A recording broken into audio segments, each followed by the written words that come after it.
नमस्कार. जय श्रीराम. मंडळी, आपल्या मनात कधी कधी असा प्रश्न निर्माण होतो, प्रश्न येतो की अन्य मुस्लिम राष्ट्रांप्रमाणे म्हणजे आशिया खंडामध्ये जी अन्य मुस्लिम राष्ट्र आहेत, पाकिस्तान असेल, अफगाणिस्तान असेल, इराण आहे, सिरिया आहे, लिबिया आहे, जी सगळी मुस्लिम राष्ट्र आहेत, ह्या राष्ट्रांमध्ये किती म्हटलं तर लष्करशाहीचं म्हणजे मिलिटरीचं महत्त्व हे सर्वोच्च आहे आणि अबाधित आहे. तिथे लोकशाही जरी असली तरी ती नावाला आहे. मी पाकिस्तानमध्ये लोकशाही म्हटली तरी पाकिस्तान आणि पाकिस्तानसारख्या राष्ट्रांमध्ये लोकशाही ही नावाला म्हणजे तत्सम स्वरूपाची आहे. तिथे हुकुमशाहीच आहे एक प्रकारे. आणि ती हुकुमशाही कुणाची आहे तर ती मिलिटरीची, लष्कराची हुकुमशाही आहे. लष्कराच्या इच्छेनुसार तिथे देश चालतो, राज्य चालतं, प्रशासन चालतं. लष्कराच्या सोयीनुसार तिथे सत्तेवर सत्ताधीश येतात आणि जातात. लष्कराला वाटलं की हा पंतप्रधान नको, हा राष्ट्राध्यक्ष नको, की ताबडतोब बदललं जातं आणि दुसरा येतो. त्यांच्या सोयीनुसारच सगळं काही होतं. आणि एवढं करून त्यांना असं जर लष्कराला जर वाटलं की हे सगळंच आपल्या हिताच्या आड येत आहे, कार्यभागाच्या आड येत आहे, तर मग ते सगळंच बरखास्त करून टाकतात आणि अख्खा देश ताब्यात घेतात. मग त्यांची लष्करशाही सुरू होते, हुकुमशाही सुरू होते. लष्करशहांची राजवट त्या त्या देशांमध्ये सुरू होते. आपल्याला हे अनेक उदाहरणं मिळालेली आहेत. विशेष करून या मुस्लिम राष्ट्रांमध्ये हे सगळं आपल्याला बघायला मिळतं. मग भारतात अशी हुकुमशाही, लष्करशाही व लष्कराचं साम्राज्य का नाही कधी निर्माण झालं, का नाही आलं, किंवा लष्कराला अशी इच्छा का नाही होऊ शकली, किंवा अनेक वेळा काही संकटं येऊन गेली 47 सालापासून आत्तापर्यंत, स्वातंत्र्यानंतर साधारणपणे 78-80 वर्षांमध्ये. परंतु कधीही त्या आपत्काळामध्ये, कठीण परिस्थितीमध्ये, संकट काळामध्ये लष्कराने उचल खाल्लेली नाही आहे. लष्कराला असं वाटलेलं नाही की देशात हे सगळं बरखास्त करून लष्करशाही आणावी, लष्करशाही स्थापन करावी, लष्कराच्या आधिपत्याखाली देश चालवावा. आपण काय कारण असावं नेमकं? तर मुळामध्ये एक कारण त्यातलं महत्त्वाचं ते आहेच की अन्य मुस्लिम राष्ट्रांमधील त्या त्या लष्कराची आणि त्या त्या व्यक्तींची, समाजाची मानसिकता, व्यक्तीची मानसिकता, मनोवृत्ती, भारतीय माणसाची, एकूणच भारतीय समाजाची मानसिकता ही अधिकार गाजवण्याची नाही आहे. ती सहिष्णू वृत्ती आहे, समंजस वृत्ती आहे, उदार वृत्ती आहे आणि अनुशासन पाळणारी आहे. अनुशासन पाळणारी आहे, नेतृत्व मानणारी आहे आणि एक राष्ट्र म्हणून विचार करणारी आहे. हा एक भाग झाला.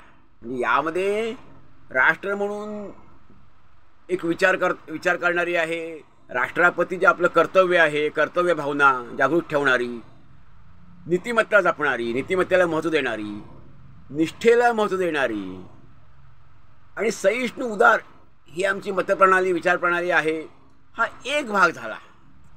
परंतु तरी देखील समजा एखाद्या लष्करशाहीच्या मनात जर आलं किंवा आलं असेलही एवढ्या वर्षांमध्ये, तर तो देश का ताब्यात घेऊ शकला नाही? म्हणजे हे सरकार म्हणजे कोणतंही प्रस्थापित झालेलं लोकशाहीतलं सरकार बरखास्त का करू शकला नाही? आणि सरकार संपूर्ण देशातली, राज्यातली सरकारं बरखास्त करून संपूर्ण देश लष्कराच्या टाचेखाली, लष्कराच्या नेतृत्वाखाली का येऊ शकला नाही, का आणू शकला नाही एखादा लष्करशहा? तर ह्याचं कारण, महत्त्वाचं कारण हे आहे की आमच्यामध्ये सत्तेचं म्हणजे ज्या पदांचं विकेंद्रीकरण झालेलं आहे, पदं विभागली गेलेली आहेत. मुळातच जे आमची जी लोकशाहीतले 3 स्तंभ आहेत मुख्य, त्यातला पहिला स्तंभ म्हणजे न्यायपालिका, त्यानंतर कार्यपालिका आणि तिसरं कायदेमंडळ. मग ह्याने एक आता ज्या त्या कामांची विभागणी केलेली आहे. त्यामध्ये एक भाग लष्कराचा आहे. लष्कर म्हणजे काय तर सुरक्षा यंत्रणा आमची.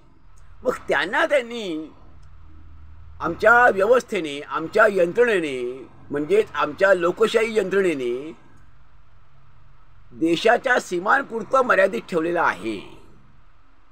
त्यांना अधिकार देशांच्या सीमापुरतेच आहेत, सीमा सुरक्षित ठेवण्यापुरतेच त्यांना अधिकार दिलेले आहेत. त्यापेक्षा जास्त अधिकार लष्कराला दिलेले नाही आहेत.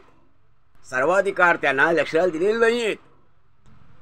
सगळे अधिकार हे सरकारकडे आबाधित असतात. सरकारने स्वतःकडे आबाधित ठेवलेले आहेत, सुरक्षित ठेवलेले आहेत.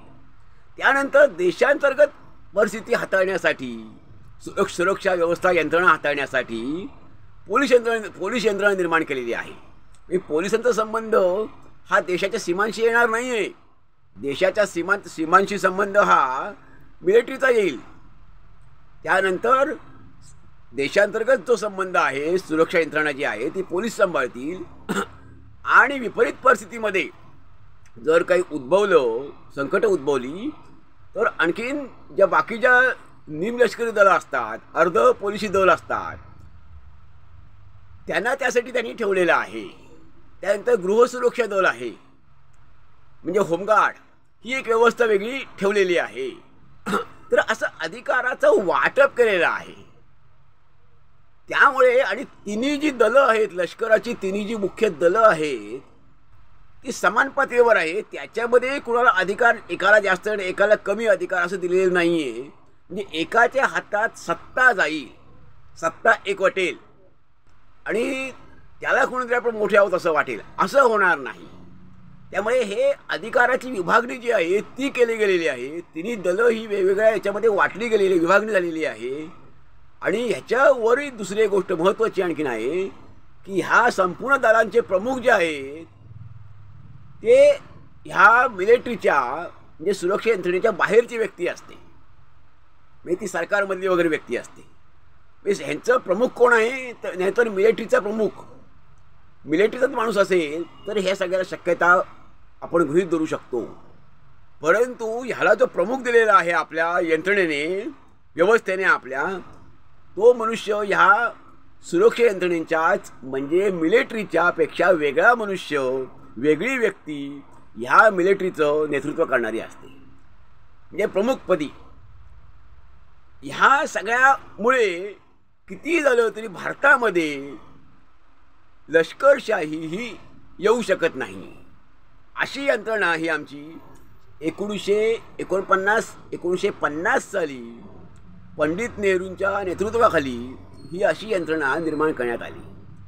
त्यामुळे इतर देश आणि आपला भारत देश, इतर जे मुस्लिम राष्ट्र आणि भारत देश, ह्याच्यामध्ये हाच फरक आहे की इतर देशांमध्ये मिलिटरी तिथली किंवा लष्कर तिथलं हे कधीही कोणताही निर्णय घेऊन आपल्या विरोधात जाणाऱ्या किंवा आपल्या हिताच्या आड येणाऱ्या व्यक्तीला बाजूला सरून स्वतःचं राज्य, स्वतःची लष्करशी तिथे आणू शकतात.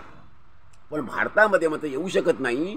याचं कारण लष्कराला वेगवेगळ्या तिन्ही दलाच्या लष्करांना वेगवेगळ्या प्रकारांमध्ये त्यांचं नेतृत्व करणारे व्यक्ती असतात. त्यांना समान अधिकार आहेत. एकाचकडे अधिकार हे एकवटले गेलेले नाही आहेत.